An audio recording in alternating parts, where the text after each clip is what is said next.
Marika Baxter, une chrétienne dévouée, menait une vie simple, rythmée par la prière et la méditation de la parole de Dieu. Elle n'avait jamais imaginé que sa vie prendrait un tournant aussi spectaculaire. C'était une nuit calme, ordinaire, comme tant d'autres. Alors qu'elle priait dans l'intimité de sa chambre, quelque chose d'extraordinaire se produisit. Une présence surnaturelle envahit la pièce, une atmosphère si lourde qu'elle se sentit paralysée, mais étrangement, ce n'était pas une peur oppressante. C'était comme si une main douce et puissante l'enveloppait, l'invitant à prêter attention. Elle entendit alors une voix, claire et douce, qui semblait résonner au plus profond de son âme.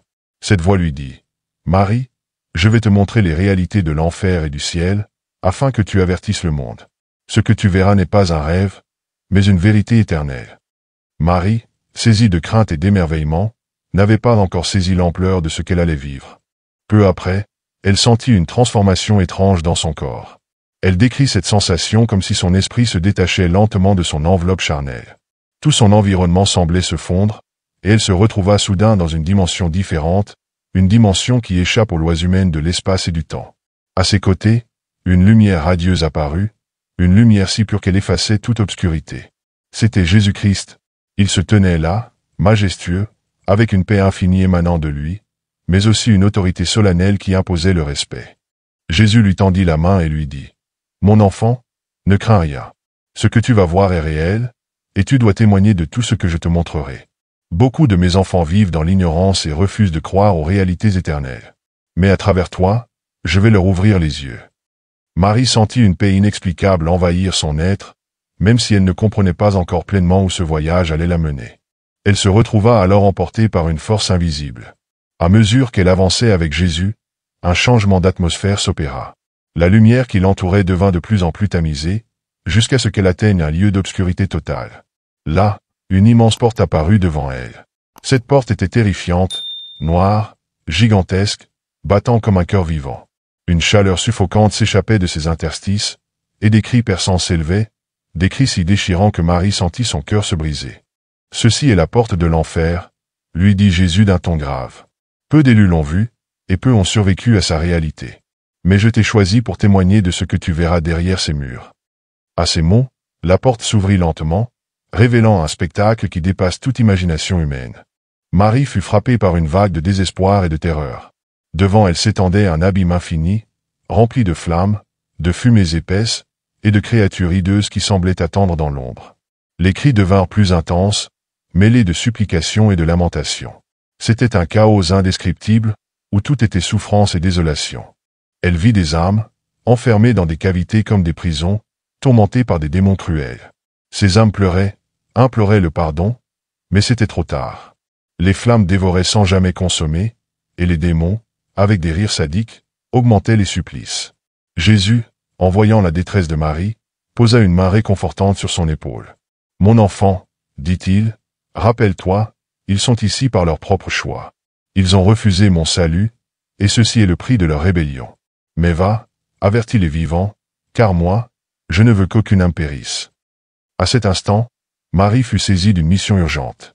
Elle comprit que ce qu'elle voyait n'était pas simplement une vision, mais un message à porter au monde. Après cette introduction bouleversante, Marie et Jésus s'avancèrent davantage dans les profondeurs de l'enfer. À chaque pas, l'atmosphère devenait plus oppressante, plus sombre, et les cris des damnés plus assourdissants. Marie pouvait à peine respirer, tant l'air était lourd et chargé de souffrance. Pourtant, elle sentait la présence réconfortante de Jésus à ses côtés. Il était la seule source de lumière dans cet abîme d'obscurité totale. Alors qu'ils avançaient, Marie vit une scène qui allait marquer son âme à jamais.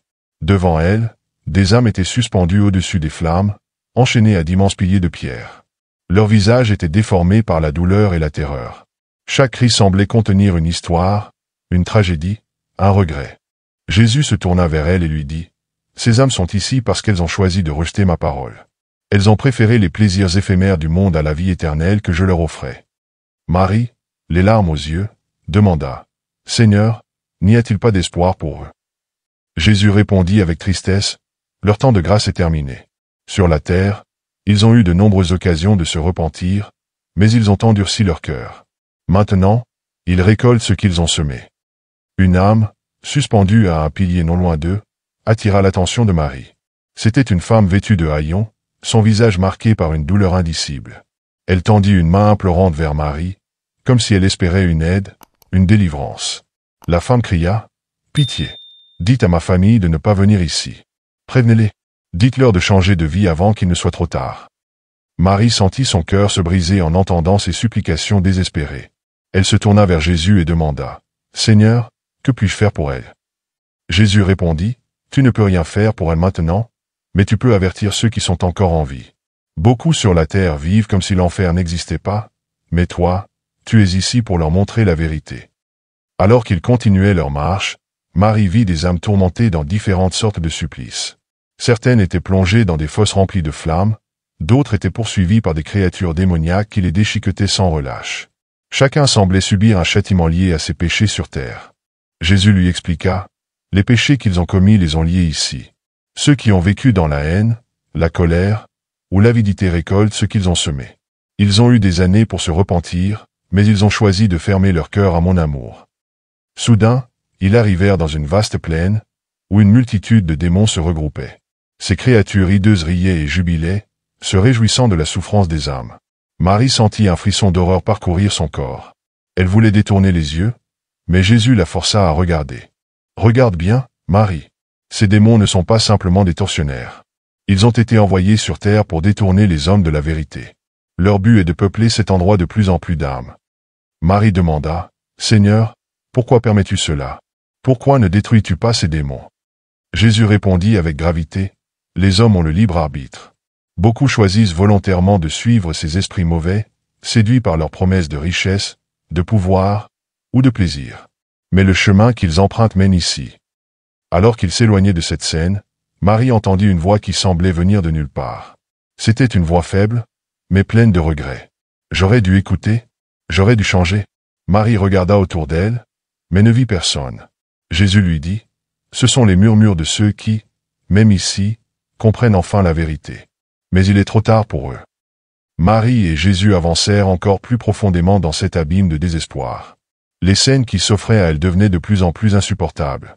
À un moment, elle vit un homme qui semblait figé dans une mare de feu liquide. Son corps brûlait sans cesse, mais il ne se consumait pas. Ses hurlements résonnaient comme un écho perpétuel de douleur et de regret. Jésus s'arrêta et dit, « Cet homme était un prédicateur sur la terre. Il avait reçu un appel divin pour guider les âmes vers le salut. Mais il a utilisé mon nom pour s'enrichir, manipulant les gens avec des fausses doctrines. Au lieu de paître mes brebis, il les a conduites à leur perte, tout en accumulant des trésors terrestres. » Marie fut horrifiée. « Seigneur, comment un homme qui prêchait ta parole peut-il finir ici ?»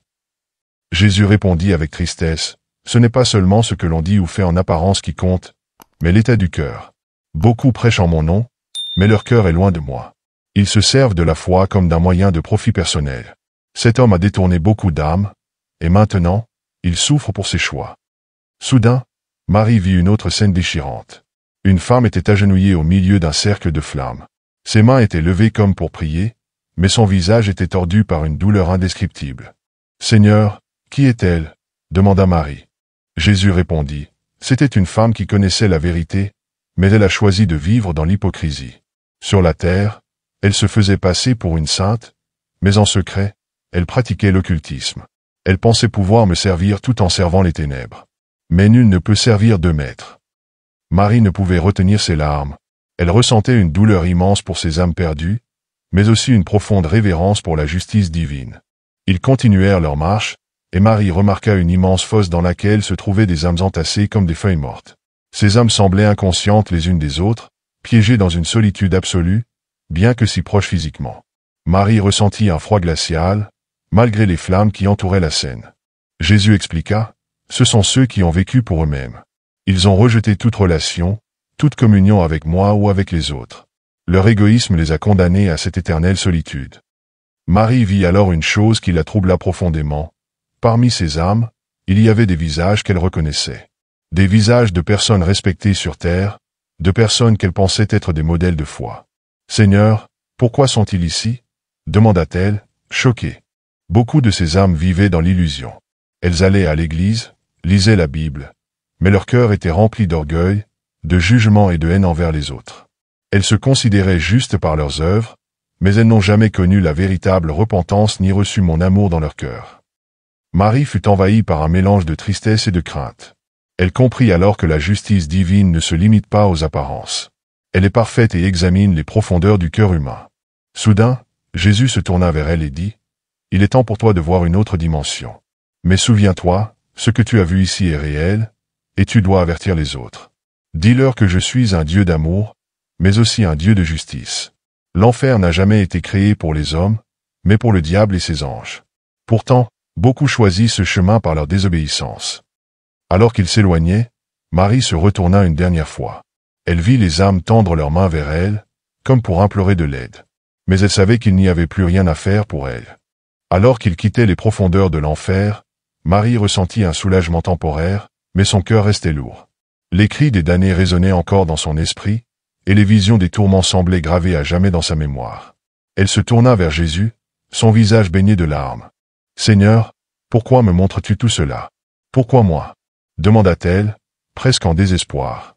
Jésus répondit avec douceur, mais fermeté. « Marie, je t'ai choisie pour être une messagère. Beaucoup vivent comme si l'enfer n'existait pas. Ils se laissent distraire par les plaisirs de ce monde, oubliant que leur vie sur terre est éphémère. Tu dois leur dire ce que tu as vu. Tu dois leur rappeler que je suis la voie, la vérité et la vie. Mais surtout, tu dois leur montrer que mon amour est encore disponible pour eux, tant qu'ils sont en vie. » Marie acquiesça, bien qu'encore accablée par ce qu'elle venait de vivre. Mais Jésus n'avait pas fini de lui révéler l'immensité de la réalité spirituelle. « Maintenant, je vais te montrer la gloire de mon royaume. Tout comme il y a une conséquence pour ceux qui me rejettent, il y a une récompense pour ceux qui me suivent avec fidélité. » En un instant, tout changea. L'atmosphère oppressante de l'enfer laissa place à une lumière éclatante et une paix indescriptible. Marie se retrouva devant une immense porte en perles, d'une beauté au-delà de tout ce qu'elle pouvait imaginer. Les murs semblaient faits d'or pur, et un éclat surnaturel émanait de chaque recoin. La porte s'ouvrit doucement, et une vague de joie submergea Marie. Elle entendit une musique céleste, des chants angéliques d'une harmonie parfaite, remplis de louanges et de gloire à Dieu. C'était comme si chaque note portait l'essence même de l'amour divin. Alors qu'elle entrait, Marie vit des multitudes de saints vêtus de robes blanches, leurs visages rayonnant de bonheur et de paix. Il n'y avait aucune trace de douleur, de tristesse ou de regret ici. Chaque personne semblait refléter la lumière de Dieu, comme si elle faisait partie intégrante de sa gloire. Jésus lui dit, « Voici le lieu que j'ai préparé pour ceux qui m'aiment et qui m'obéissent. Ici, il n'y a ni larmes, ni souffrance, ni mort. Tout est parfait, car ma présence remplit cet endroit. » Marie vit des anges s'approcher, portant des couronnes scintillantes qu'ils posaient sur la tête de certains saints. Jésus expliqua, « Chaque couronne est une récompense pour les œuvres accomplies avec foi et amour sur la terre. Ce ne sont pas les grandes réalisations visibles aux yeux des hommes qui comptent, mais la fidélité, même dans les petites choses. » Alors qu'il marchait à travers le royaume céleste, Marie vit des rivières cristallines qui semblaient scintiller comme des diamants sous la lumière divine. Des arbres aux fruits multicolores bordaient les rives, et une brise douce portait une senteur céleste impossible à décrire. Soudain, elle remarqua un immense trône au centre de ce paysage parfait. Il était entouré d'une lumière si brillante qu'elle dut détourner les yeux. Mais elle savait que c'était le trône de Dieu. Une multitude d'anges et de saints se prosternaient devant lui, chantant « Saint, Saint, Saint est le Seigneur Dieu Tout-Puissant, celui qui était, qui est et qui vient. » Marie tomba à genoux, submergée par la majesté et la sainteté de ce lieu.